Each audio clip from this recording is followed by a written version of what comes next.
Chinese রান্না কে না পছন্দ করে, কিন্তু চাইনিজ রান্না করার সময় যে মেন ঝামেলাটা সেটা হলো কাটিং চপিং।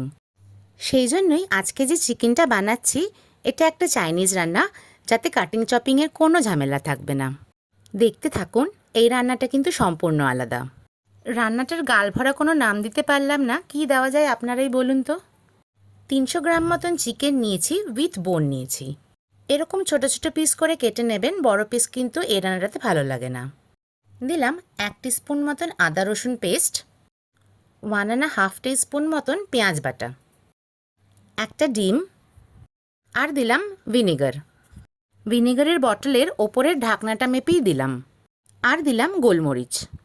ভালো করে মেখে 45 মিনিটসের মতন রেখে দিতে হবে। টাইম থাকলে একটু বেশিক্ষণ সময়ের জন্য রাখতে পারেন। ম্যারিনেশনের টাইমটা যদি বাড়ান তাহলে কিন্তু 10 মিনিটেরও কম টাইমে রান্নাটা করতে পারবেন। রিফাইন অয়েল নিয়ে নিয়েছি, দিলাম একটা পেঁয়াজ। আমি এখানে একটা বড় সাইজের পেঁয়াজ ইউজ করেছি। দিয়ে দিলাম লঙ্কা কুচি।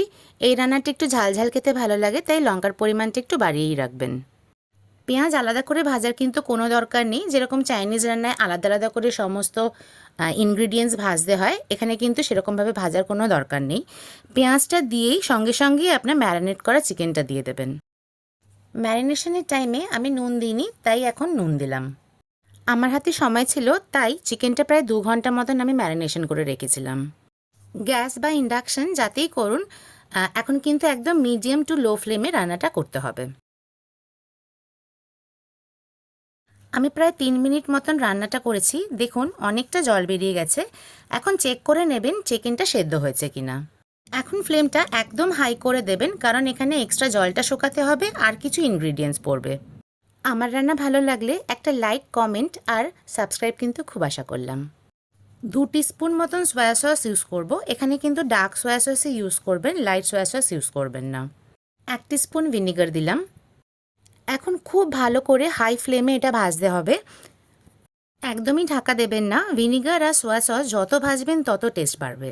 এখন দেবেন ক্যাপসিকাম। ক্যাপসিকাম কিন্তু আগে দেবেন না, এই সময়তেই দেবেন। আর 2 মিনিট মতন রান্নাটা হবে। এখন দিলাম চিলি সস। এখানে প্রায় 1.5 টিস্পুন মতন চিলি সস আছে। এখন দিয়ে দিলাম সামান্য black pepper powder. Black pepper পাউডারের পরিমাণটা আপনারা আপনাদের হিসাবে বাড়াতে বা কমাতে পারেন। আর সামান্য একটু ভাজতে হবে এক্সট্রা জলটা শুকিয়ে যাওয়ার জন্য। আপনারা এখানে ক্যাপসিকামের সাথে অন্যান্য সবজিও ইউজ করতে পারেন।